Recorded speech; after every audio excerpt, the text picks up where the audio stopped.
الحمد لله نحمده ونستعينه ونستغفره ونؤمن به ونتوكل عليه ونعوذ بالله من شرور أنفسنا ومن سيئات أعمالنا من يهده الله فلا مضل له ومن يضلله فلا هادي له ونشهد أن لا إله إلا الله وحده لا شريك له ونشهد أن سيدنا وسندنا وحبيبنا وحبيب ربنا ومولانا ونبينا محمدا عبده ورسوله وصلى الله تعالى عليه وعلى آله وأصحابه وبارك وسلم تسليما كثيرا كثيرا أما بعد فأعوذ بالله من الشيطان الرجيم بسم الله الرحمن الرحيم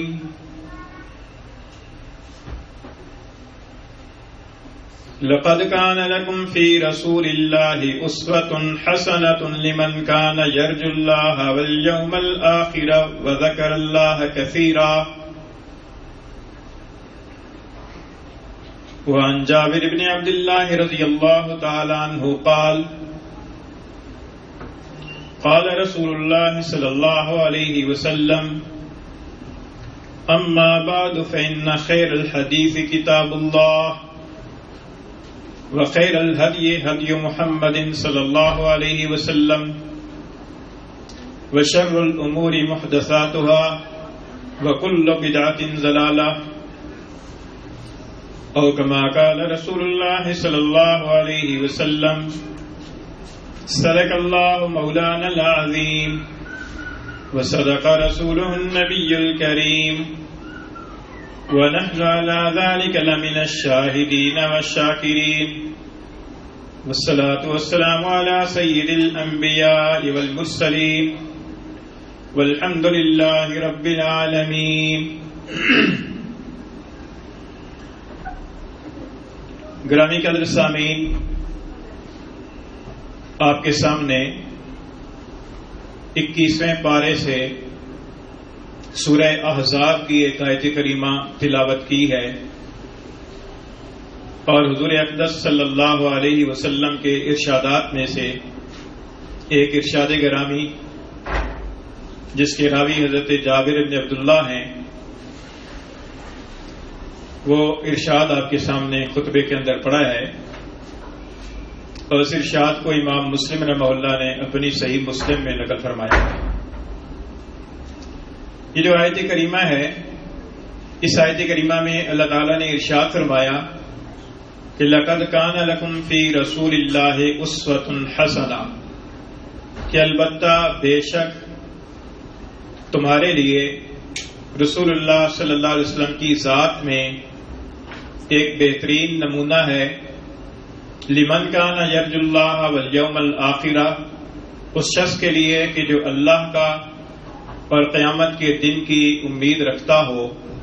وذکر اللہ کثیرا، اور اللہ تعالیٰ کا بکثرت ذکر کرتا ہو. اس آیت کریمہ سے یہ معلوم ہوا کہ حضور اقدس صلی اللہ علیہ وسلم کی جو سیرت طیبہ ہے اور حضور اقدس صلی اللہ علیہ وسلم کی جو طرز زندگی ہے، اللہ تعالیٰ فرماتے ہیں کہ اس کے اندر تمہارے لیے ایک بہترین نمونہ ہے. نمونہ کسے کہتے ہیں؟ اسوہ کے بارے میں علماء کرام نے لکھا ہے، اسوہ کا ترجمہ نمونہ ہے. اسوہ کے بارے میں علماء کرام نے لکھا ہے کہ وہ طرز عمل کہ جس کی تقلید کی جانی چاہیے، وہ طرز عمل کہ جس کے مطابق اپنا عمل درست کرنا چاہیے، اس کو اسوہ کہا جاتا ہے. نمونہ اردو زبان کے اندر استعمال ہوتا ہے مثال کے طور پر سمجھانے کے لیے کہ آپ کسی درزی کے پاس جاتے ہیں اور اس سے اپنا جوڑا سلوانا ہے، کپڑوں کا جوڑا، اسے آپ کپڑے دیتے ہیں اور ساتھ میں اپنا جوڑا نمونے کے طور پر دیتے ہیں کہ اس کے مطابق آپ سی دیجیے. اب اس کے لیے وہ نمونہ ہے، اس نے وہ جوڑا جو سینا ہے وہ اس نمونے کے مطابق سینا ہے، اس کے مطابق اس کی لمبائی چوڑائی اس نے رکھنی ہے. اگر اس کے مطابق لمبائی چوڑائی ہوگی تو وہ ایک درست چیز ہوگی جس دینے والے کے لیے قابل قبول ہوگی، اور اگر اس کے اندر کوئی کمی بیشی ہوئی تو دینے والے کے لیے اس کے اندر کچھ ہیل حجت کرنے کی گنجائش ہوگی. تو اس لیے اللہ تعالیٰ فرماتے ہیں کہ رسول اللہ صلی اللہ علیہ وسلم کی ذات میں تمہارے لیے ایک بہترین نمونہ ہے. یعنی اگر تم اپنے آپ کو دیکھنا چاہتے ہو کہ تم اللہ رب العزت کے نزدیک تمہارا کیا مقام اور مرتبہ ہے، تو تم رسول اللہ صلی اللہ علیہ وسلم کی حیات طیبہ کے ساتھ اپنی طرز زندگی کا موازنہ کرو، اور موازنہ کر کے دیکھنے کی کوشش کرو کہ حضور صلی اللہ علیہ وسلم کا طرز عمل، آپ کی طرز حیات کیا تھی اور میرا طرز زندگی کیا ہے، اور جتنا اس کے اندر فرق لگتا ہے تو اپنے آپ کو ان کے مطابق کرنے کی کوشش کرو. یہ اس آیت کریمہ میں اللہ تعالیٰ نے فرمایا. اور یہ جو ارشاد گرامی میں نے آپ کے سامنے پڑھا ہے رسول اللہ صلی اللہ علیہ وسلم کا ارشاد گرامی، حضرت جابر بن عبداللہ رضی اللہ تعالیٰ عنہ سے روایت ہے. آپ فرماتے ہیں کہ رسول اللہ صلی اللہ علیہ وسلم کو خطبے کے اندر میں نے ارشاد فرماتے ہوئے سنا ہے. آپ نے باز فرمایا، خطبہ دیا، اس کے اندر اور باتیں بھی کچھ ارشاد ہوئی. ایک بات یہ ارشاد ہوئی، آپ نے فرمایا کہ اما بعد فإن خیر الحدیث کتاب اللہ، بس بہترین کلام اللہ کی کتاب ہے. سارے کلاموں میں سے بہترین کلام اللہ کی کتاب قرآن مجید ہے. پھر فرمایا کہ وخیر الہدی ہدی محمد صلی اللہ علیہ وسلم، بہترین طرز زندگی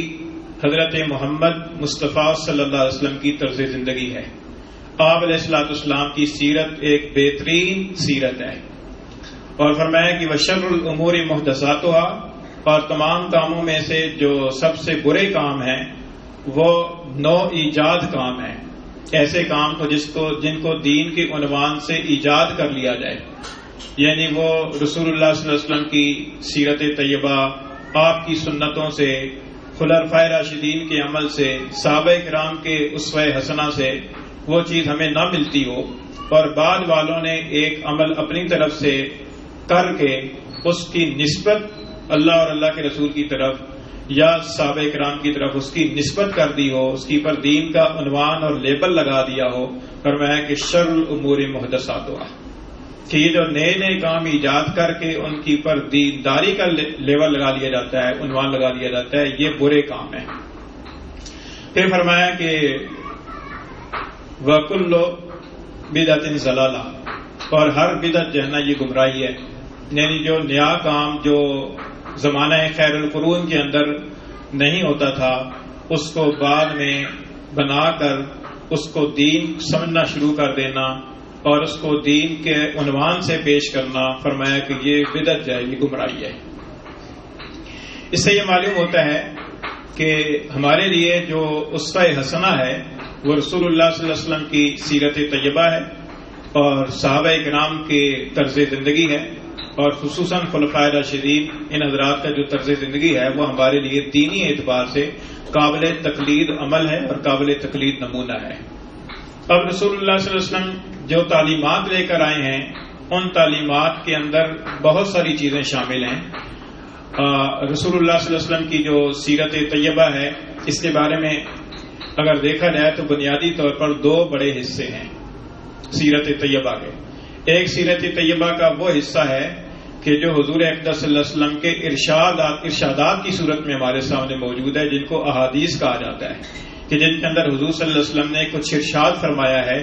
کہ یہ کام کرو، یہ نہ کرو، اگر کسی نے یہ کیا تو اس کا یہ انجام ہوگا، یہ کیا تو اس کا یہ بدلہ ملے گا. یہ حضور صلی اللہ علیہ وسلم کے جو ارشادات ہیں جن کو قولی احادیث کہا جاتا ہے. ایک سیرت طیبہ کا حصہ تو ایک بہت بڑا حصہ یہ ہے کہ جس کو احادیث کا ایک بہت بڑا ذخیرہ کہا جاتا ہے، جو محدثین کرام نے اپنے اپنے زمانے کے اندر ان کو مرتب کیا اور ان کو ترتیب دیا. وہ ایک اسناد کے ساتھ ہمارے سامنے موجود اور محفوظ ہے. اور یہ بھی حضور صلی اللہ علیہ وسلم کا ایک معجزہ ہے کہ حضور صلی اللہ علیہ وسلم کی زبان اقدس سے نکلے ہوئے کلمات اور ارشادات بھی ان سندوں اور واسطوں کے ساتھ ہمارے سامنے محفوظ ہیں کہ جن واسطوں سے وہ نقل ہو کر پہنچے ہیں. ایک حصہ تو یہ ہو گیا. دوسرا حصہ سیرت طیبہ کا وہ ہے کہ جس کے اندر حضور اقدس صلی اللہ علیہ وسلم نے کچھ اعمال کیے ہیں، یعنی حضور صلی اللہ علیہ وسلم نے کوئی عمل کیا ہے، ایک عمل نہیں کیا، بہت سارے اعمال کیے ہیں، اپنی زندگی کے مختلف مراحل کے اندر اعمال کیے ہیں۔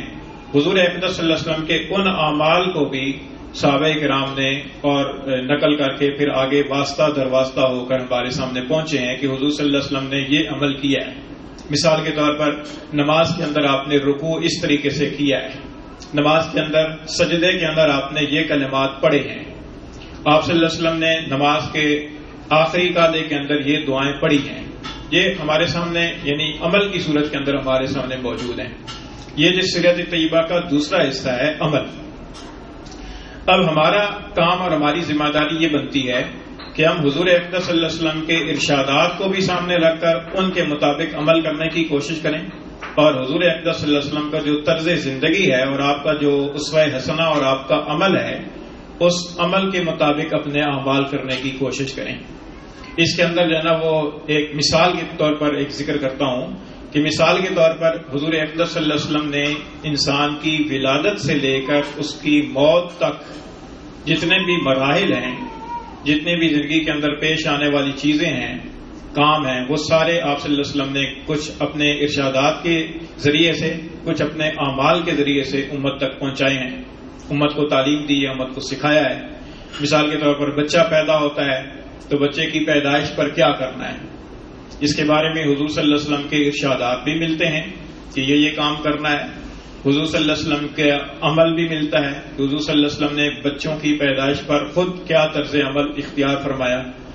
تو اب ہمارے لیے وہ ایک رہنمائی ہے حضور صلی اللہ علیہ وسلم کے ان ارشادات کے اندر بھی اور حضور صلی اللہ علیہ وسلم کے اس طرز عمل کے اندر بھی۔ مثال کے طور پر حضور اقدس صلی اللہ علیہ وسلم کے ہاں بیٹیاں بھی ہوئیں، بیٹے بھی ہوئے، اور پھر حضور صلی اللہ علیہ وسلم کے آگے بیٹیوں کی بھی اولاد ہوئی، نواسے ہوئے۔ حضرت سیدہ فاطمہ رضی اللہ تعالیٰ عنہ کے بیٹے ہوئے، حضرت سیدنا حسن رضی اللہ تعالیٰ عنہ، حضرت سیدنا حسین رضی اللہ تعالیٰ عنہ حضور صلی اللہ علیہ وسلم کے نواسے تھے۔ آپ صلی اللہ علیہ وسلم کے طرز عمل سے اور آپ صلی اللہ علیہ وسلم کے ارشادات سے ہمیں پتہ چلتا ہے کہ جب آپ کی خدمت کے اندر بچے لائے جاتے تھے تو آپ کیا عمل فرماتے تھے۔ حضرت عائشہ رضی اللہ تعالیٰ عنہ فرماتی ہیں کہ حضور صلی اللہ علیہ وسلم کی خدمت میں بچوں کو لایا جاتا تھا تو حضور صلی اللہ علیہ وسلم ان کے لیے برکت کی دعا فرماتے تھے اور ان کی تہنیک کا عمل فرماتے تھے۔ تہنیک کہتے ہیں گھٹی ڈالنے کو، کہ آپ ان کے منہ کے اندر کوئی چیز چبا کر کھجور وغیرہ ان کے منہ کے اندر ڈالتے تھے، جس کو تہنیک کا عمل کہا جاتا ہے۔ حضرت ابو موسیٰ رضی اللہ تعالیٰ عنہ فرماتے ہیں کہ میرے ہاں لڑکا پیدا ہوا تو میں اٹھا کر حضور کی خدمت میں لے گیا، حضور صلی اللہ علیہ وسلم نے اس کے لیے برکت کی دعا کی،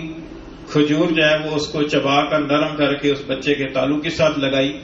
اور وہ بچہ، اس بچے کا نام ابراہیم رکھا اور میرے سپرد کر دیا۔ تو اس سے یہ معلوم ہوتا ہے کہ حضور صلی اللہ علیہ وسلم کا طرز عمل کیا تھا کہ بچے کی ولادت کے موقع پر حضور صلی اللہ علیہ وسلم تہنیک کا عمل فرماتے تھے، نام رکھتے تھے، اور نام رکھنے کا بھی انداز پتہ چلا کہ نام آپ انبیاء کے ناموں میں سے نام یا اچھے ناموں میں سے نام رکھتے تھے، اور پھر حضور صلی اللہ علیہ وسلم برکت کی دعا دیا کرتے تھے۔ یہ حضور صلی اللہ علیہ وسلم کا عمل معلوم ہوا۔ حضرت ابو رافع رضی اللہ تعالیٰ فرماتے ہیں کہ میں نے رسول اللہ صلی اللہ علیہ وسلم کو حضرت حسن ابن علی رضی اللہ تعالیٰ کے کان میں اذان دیتے ہوئے دیکھا ہے۔ جو اذان نماز کے لیے دی جاتی ہے وہ اذان میں نے حضور کو حضرت حسن کے کان میں دیتے ہوئے دیکھا ہے جس وقت حضرت فاطمہ کے ہاں حضرت حسن کی ولادت ہوئی۔ اب یہ عمل ہے، حضور صلی اللہ علیہ وسلم کا ایک عمل ہے۔ اس سے یہ پتہ چلا کہ بچے کی ولادت ہو تو بچے کی پیدائش کے بعد اس کے کان میں اذان دینی چاہیے، وہ والی اذان جو نماز کے لیے دی جاتی ہے۔ یہ عمل ہے حضور صلی اللہ علیہ وسلم کا۔ اسی طریقے سے ایک مستدرک حاکم کی روایت کے اندر آتا ہے کہ فرماتے ہیں صحابی کہ میں نے رسول اللہ صلی اللہ علیہ وسلم کو حضرت حسین ابن علی رضی اللہ تعالیٰ عنہ کے کان میں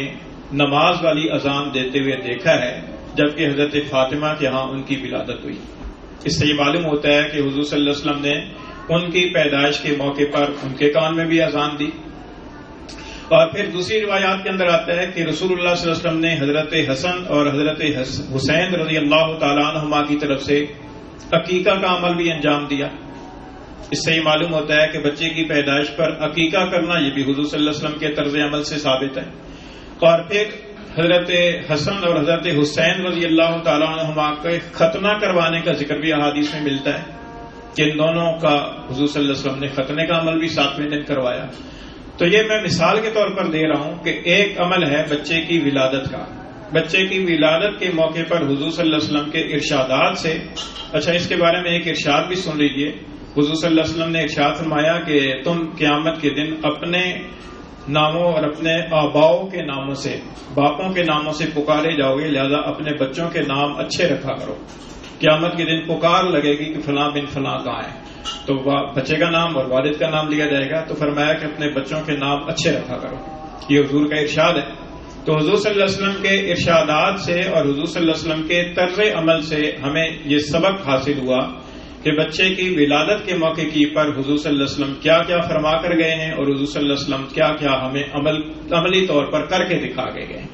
یہ اسوہ حسنہ کے ایک زندگی کے ایک مرحلے کے اندر اسوہ حسنہ کی ایک مثال ہے. اس کے علاوہ پھر زندگی کے اندر اور مراحل آتے ہیں. شادی کا موقع آتا ہے، فوتگی کا موقع آتا ہے، کسی مصیبت کے اندر مبتلا ہو جانے کا موقع آتا ہے، اور اس طرح کے کئی مواقع آتے ہیں. بچے بڑے ہو جاتے ہیں، پھر بچوں کو تعلیم دینے کا موقع آتا ہے، ان کو سکھانے کا موقع آتا ہے، تربیت کا موقع آتا ہے. حضور صلی اللہ علیہ وسلم کے طرز عمل سے ہمیں ان مراحل کی تعلیمات بھی ملتی ہیں. تو غرض یہ ہے کہ اپنی ساری حیات طیبہ کے اندر حضور صلی اللہ علیہ وسلم کی جتنی سیرت طیبہ اور حیات طیبہ ہے، اس کے اندر ہمارے لیے ہر عمل کے اندر اور آپ کے ہر ارشاد کے اندر ہمارے لیے تعلیم ہے اور ہمارے لیے عملی نمونہ موجود ہے. لیکن ہمارے لیے المیہ یہ ہے کہ ہم چونکہ عمل نہیں کرنا چاہتے اور عمل سے ہم دور ہیں. عمل کرنے کے اندر تو محنت مشقت ہوتی ہے نا، محنت مشقت اٹھانے سے ہم آری ہیں، ہم کرنا نہیں چاہتے. تو پھر نتیجہ یہ نکلتا ہے کہ رسمی طور پر کچھ رسمی کام کر کے ہم اپنے آپ کو تسلی دینا چاہتے ہیں کہ ہم بھی جو ہے نا وہ حضور صلی اللہ علیہ وسلم کے نام لیوا ہیں. ٹھیک ہے، اچھی بات ہے. آپ صلی اللہ علیہ وسلم کا تذکرہ کرنا یہ باعث برکت ہے، خیر کا باعث ہے جو بھی آپ صلی اللہ علیہ وسلم کا تذکرہ کیا جائے. لیکن جس طریقے سے حضور صلی اللہ علیہ وسلم کی یہ تعلیمات اور یہ اسوہ حسنہ بچے کی ولادت کے موقع پر ملتا ہے نا، تو بچے کی ولادت جس تاریخ کو ہوئی ہے، سال کے بعد وہ تاریخ دوبارہ بھی تو آ جاتی ہے. سال کے بعد جب وہ تاریخ دوبارہ آتی ہے تو پھر اس موقع پر کیا کرنا ہے، یہ حضور کی تعلیمات سے ہمیں کچھ نہیں ملتا. نہ تو حضور صلی اللہ علیہ وسلم کے طرز عمل سے کچھ ہمیں ملتا ہے، نہ آپ صلی اللہ علیہ وسلم کے ارشادات سے ہمیں کچھ ملتا ہے. آپ دیکھیے کہ حضور اقدس صلی اللہ علیہ وسلم کو حضرت حسن رضی اللہ تعالیٰ عنہ اور حضرت حسین رضی اللہ تعالیٰ عنہ کے ساتھ کتنی محبت تھی. آپ کے نواسے تھے، بہت زیادہ پیار تھا، محبت تھی. اور حضرت حسین رضی اللہ تعالیٰ عنہ اور حضرت حسین رضی اللہ تعالیٰ عنہ کی تاریخ شہادت تو مشہور ہے، سب کو پتہ ہے کہ 10 محرم کو ایک مشہور واقعہ ہے اور ہر سال اس کا تذکرہ بھی ہوتا ہے. تو ذہنوں کے اندر ایک چیز بیٹھی ہوئی ہے. لیکن کبھی آپ نے اس پر بھی غور کیا ہے کہ حضرت حسین رضی اللہ عنہ کی تاریخ ولادت کیا ہے، حضرت حسین کی تاریخ پیدائش کیا ہے؟ کبھی آپ نے اس پر بھی غور کیا ہے کہ حضرت حسین کی تاریخ پیدائش کیا ہے؟ آخر یہ فرق کیوں ہے؟ ہمیں تاریخ شہادت کیوں یاد ہے، تاریخ پیدائش کیوں نہیں یاد، ان کی ولادت کی تاریخ کیوں نہیں یاد؟ وجہ اس کی یہ ہے کہ ایک خاص طرز عمل ہم شہادت کے موقع پر ایک ہوتا ہے، شہرت ہوتی ہے اور واقعات ہوتے ہیں، اس طریقے سے ایک صدیوں سے ایک سلسلہ چلا آ رہا ہے، تو اس کی وجہ سے ذہنوں کے اندر وہ تو محفوظ ہے. اب میں یہ عرض کرنا چاہتا ہوں، ایک اندازہ ہے میرا، تخمینہ ہے کہ جو لوگ مطالعے کا شرف رکھتے ہیں، مطالعے کے شوقین ہیں اور تاریخ اور سیرت اور سوانے کا مطالعہ کرتے رہتے ہیں، صاحب علم ہیں، ان کو تو شاید حضرت حسین کی تاریخ ولادت کا پتہ ہو. باقی عام لوگوں میں سے میرا خیال یہ ہے کہ اکثروں کو یہ پتہ نہیں ہے کہ حضرت حسین کی تاریخ ولادت کیا ہے. تو حضرت سیدنا حسین رضی اللہ عنہ کی تاریخ ولادت جو ہے، جو مورخین یا سیرت نگاروں نے لکھی ہے، وہ لکھا ہے کہ شعبان کی 5 تاریخیں گزر جانے کے بعد کسی تاریخ میں آپ کی ولادت ہوئی ہے، اور یہ سن تھا سن 4 ہجری. سن 4 ہجری کے اندر شعبان کے مہینے میں حضرت حسین کی ولادت ہوئی ہے. اب 4 ہجری کے اندر اگر ولادت آپ کی ہے تو پھر اس کا مطلب یہ ہوا کہ حضور اقدس صلی اللہ علیہ وسلم کی حیات طیبہ کے اندر 6 مرتبہ حضرت حسین کی ولادت کی تاریخ پلٹ پلٹ کر آئی ہے، کیونکہ پھر 5 ہجری میں آئی، پھر 6 میں شعبان آیا، پھر 7 میں آیا، پھر 8 میں آیا، پھر 9 میں آیا، پھر 10 میں آیا، 11 ہجری کے ربیع الاول کے مہینے میں حضور صلی اللہ علیہ وسلم کا وصال ہوا ہے۔ تو یہ 6 مرتبہ جو شعبان کی وہ تاریخ ولادت حضرت سیدنا حسین رضی اللہ عنہ کی پلٹ پلٹ کر آئی ہے، تو اگلی تاریخوں کے اندر، ان تاریخوں کے اندر حضرت حسین رضی اللہ عنہ کی اس پیدائش کی خوشی کے اندر حضور صلی اللہ علیہ وسلم نے کچھ کیا؟ کچھ ملتا نہیں ہے، احادیث کے اندر اور سیرت کی کتابوں میں کچھ ملتا نہیں ہے کہ اگلی جب شعبان کی وہ تاریخ آئی تو سیدنا حسین رضی اللہ عنہ کی ولادت کی تاریخ، آج ہم کرتے ہیں نا اپنے بچوں کی برتھ ڈے مناتے ہیں، یہ میں اس طرف جانا نہیں چاہتا کہ برتھ ڈے منانا درست ہے یا نہیں ہے، درست ہے تو کن شرائط کے ساتھ درست ہے، لیکن یہ ہے کہ ہمارے معاشرے کے اندر یہ ایک چیز چلتی ہے کہ جب بچوں کی پیدائش کی تاریخ آتی ہے تو جی سالگرہ ہو رہی ہے، جی کیک منگائے جاتے ہیں، کیک کاٹے جاتے ہیں، بچوں کے لیے تحائف لائے جاتے ہیں، تقریبات وغیرہ بھی منعقد کی جاتی ہیں، یہ سلسلہ آہستہ آہستہ بڑھتا جا رہا ہے۔ میں صرف یہ کہنا چاہتا ہوں کہ حضور اقدس صلی اللہ علیہ وسلم کے طرز عمل کے اندر جب ہر طرح کی زندگی کے ہر مرحلے کی تعلیمات موجود ہیں تو حضور صلی اللہ علیہ وسلم کے اسوہ حسنہ کے اندر اس کی تعلیم ہمیں نہیں ملتی۔ وجہ یہ ہے کہ اس عمل کی حضور صلی اللہ علیہ وسلم کے نزدیک اس کی کوئی اہمیت نہیں تھی کہ حضور صلی اللہ علیہ وسلم کے نزدیک کوئی ہو کہ بچے کی پیدائش کا دن آ رہا ہے تو اس کو کسی یادگار کے طور پر منایا جائے، ایسا کوئی سلسلہ تھا نہیں۔ یہ اسلام کی جو مزاج ہے اس مزاج کے مطابقت نہیں رکھتا، اور حضور صلی اللہ علیہ وسلم کا جو مزاج نبوت تھا آپ صلی اللہ علیہ وسلم کے مزاج کے مطابق بھی نہیں تھا، ورنہ ہو سکتا تھا کہ جب وہ شعبان کی تاریخ لوٹ کر آتی تو صحابہ کرام جمع ہوتے، حضرت حسین کے لیے تحفے لائے جاتے، حضرت سیدنا حسین کا تذکرہ ہوتا، ذکر خیر ہوتا، اور اگر حضرت حسین، اگر محبت کا تقاضا یہ ہے کہ ولادت کا دن منایا جائے تو پھر حضرت حسین کی محبت کا تقاضا بھی یہ بنتا ہے کہ ان کی ولادت کا بھی دن منایا جائے۔ تو میں یہ سمجھانا یہ چاہتا ہوں کہ جو حضور صلی اللہ علیہ وسلم کے اسوہ حسنہ ہے جن کے ساتھ حضور کو محبت تھی، یعنی سیدنا حسن سیدنا حسین رضی اللہ تعالیٰ عنہما کے ساتھ حضور صلی اللہ علیہ وسلم کو محبت تھی، تو حضور صلی اللہ علیہ وسلم نے اپنے محبوبوں کی جو ولادت کا دن ہے اس کے اوپر آپ نے کیا طرز عمل اختیار کیا؟ تو ظاہر ہے کہ اس کے بارے میں کچھ اس طرح کی منفرد قسم کی کوئی تعلیم ملتی نہیں ہے۔ اگر حضور صلی اللہ علیہ وسلم کا کوئی عمل ہوتا، صحابہ کرام کا کوئی عمل ہوتا تو ظاہر ہے کہ وہ نقل ہوتا، کیونکہ حضور صلی اللہ علیہ وسلم کی تو سیرت طیبہ کے چھوٹے چھوٹے واقعات، آپ صلی اللہ علیہ وسلم کی تعلیمات کے چھوٹے چھوٹے اجزاء بھی نقل ہو کر پہنچے ہیں، آپ کے گھر کی جو زندگی ہے اس کے جو معمولات ہیں وہ بھی نقل ہو کر پہنچے ہیں، یہاں تک کہ تہجد کی نماز جو آپ صلی اللہ علیہ وسلم رات کے وقت میں گھر میں پڑھتے تھے اس کی تفصیلات بھی کتابوں کے اندر آئی ہیں کہ تہجد کی نماز آپ کیسے پڑھتے تھے، کتنی رکعتیں پڑھتے تھے، کیا سورتیں پڑھتے تھے، وغیرہ وغیرہ۔ تو یہ کیا اس کے یعنی کیا وجہ ہو سکتی ہے؟ وجہ یہی ہو سکتی ہے نا کہ اس کی اہمیت نہیں ہے، اس دن منانے کی جو ہے نا وہ اسلام کے اندر اس طرح کا کوئی تصور یا اس طرح کی کوئی تعلیم ملتی نہیں ہے، اسلام کے مزاج کے مطابق نہیں ہے، ورنہ تو حضور اقدس صلی اللہ علیہ وسلم کی ولادت کا ذکر خیر جس طرح باعث سعادت اور باعث برکت ہے، حضور صلی اللہ علیہ وسلم کی تو حیات طیبہ کا ایک ایک دن اتنا قیمتی ہے کہ آپ کی حیات طیبہ کا ہر دن قابل ذکر ہے، ہر دن سراپا سعادت اور سراپا برکت ہے۔ چاہیے کہ حضور صلی اللہ علیہ وسلم کی حیات طیبہ کے ہر دن کے اندر آپ کا تذکرہ کیا جائے۔ اسی لیے علماء کرام نے لکھا ہے کہ حضور اقدس صلی اللہ علیہ وسلم کا جو ذکر خیر ہے اس ذکر خیر کرنے کے 2 طریقے ہیں، ایک یہ کہ ذکر خیر کے لیے خاص طور پر کوئی مجلس منعقد کر کے تو اس کے اندر آپ کا تذکرہ کیا جائے، اور ایک یہ ہے کہ آپ صلی اللہ علیہ وسلم کی سنت کے مطابق اپنی زندگی کو بنا لیا جائے جو عملی طور پر آپ صلی اللہ علیہ وسلم کی یادگار ہے۔ اب ہم لوگ جو ہے نا وہ حضور صلی اللہ علیہ وسلم کی سنتوں کے مطابق اپنے عمل کو تبدیل کر کے، اپنی جو وضع قطع ہے اس کو تبدیل کر کے، اپنے لباس کو، اپنی مزاج کو، اپنی پسند ناپسند کو اور اپنی غمی اور خوشی کو تبدیل کر کے حضور صلی اللہ علیہ وسلم کی سنت اور آپ کے اسوہ حسنہ کے مطابق بنانے کے لیے تیار نہیں ہیں، لیکن یہ ہے کہ ہمیں چونکہ نام بھی لینا ہے، حضور صلی اللہ علیہ وسلم کی اس طرف نسبت بھی کرنی ہے، تو اس لیے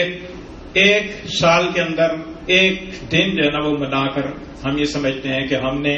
یہ محبت کا حق ادا کر دیا ہے، ایسا نہیں ہے۔ اگر حضور صلی اللہ علیہ وسلم کی حیات طیبہ اور آپ صلی اللہ علیہ وسلم کی ولادت کا دن باعث برکت ہے، اس میں کوئی شک نہیں ہے، تو حضور صلی اللہ علیہ وسلم کی باقی جو اہم قسم کے واقعات ہوئے ہیں، مثال کے طور پر حضور صلی اللہ علیہ وسلم کا وحی کا آغاز ہوا ہے، تو کیا وہ کم باعث برکت دن ہے کہ جس دن کی برکت سے پورا قرآن مجید نازل ہونا شروع ہوا ہے اور ایک عظیم الشان اور بے نظیر کتاب اللہ تعالیٰ کی طرف سے نازل ہو کر ہمیں عطا کر دی گئی ہے، وہ کتنا باعث برکت دن ہے، لیکن اس دن کے منانے کا کوئی تصور، کوئی تعلیم اسلام کے اندر نہیں ملتی۔ پھر حضور اقدس صلی اللہ علیہ وسلم غزوہ بدر کے موقع پر جہاں 313 صحابہ کرام کی ساتھ لڑ کر جو اسلام کی پہلا غزوہ تھا، اس کے اندر اللہ تعالیٰ نے صحابہ کرام کو، حضور کو کامیابی عطا فرمائی، اور وہ جو کامیابی والے دن ہیں اس کو قرآن مجید نے یوم الفرقان کہا ہے، یوم الفرقان۔ تو اس یوم الفرقان، وہ جو 313 صحابہ کرام کی میت کے اندر غزوہ ہوا تھا، وہ آپ کو معلوم ہوگا کہ سن 2 ہجری کے اندر ہوا تھا اور رمضان کا مہینہ تھا۔ تو سن 2 ہجری کے رمضان کے مہینے کے اندر وہ واقعہ پیش آیا۔ سن 2 ہجری کے بعد پھر سن 3 کا رمضان آیا، پھر سن 4 کا رمضان آیا، پھر 5 کا رمضان آیا، پھر 6 کا رمضان آیا۔ حضور کی حیات طیبہ کے اندر اس کے بعد کتنے رمضان آئے، لیکن کسی اگلی دفعہ کے رمضان کے اندر اس کی کوئی یادگار بنائی گئی کہ جو شہداء ہو گئے تھے ان شہداء کا تذکرہ کیا جائے، ان کی فضائل پڑھی جائیں، ان کی منقبت بیان کی جائے، ان کے لیے ایصال ثواب کا سلسلہ کیا جائے، یہ تو نہیں ہوا۔ تو اگر ایسا ہوتا تو پھر اگلے سال ہونا چاہیے تھا غزوہ بدر کی اس یادگار کے طور پر۔ پھر حضور اقدس صلی اللہ علیہ وسلم جس دن میں،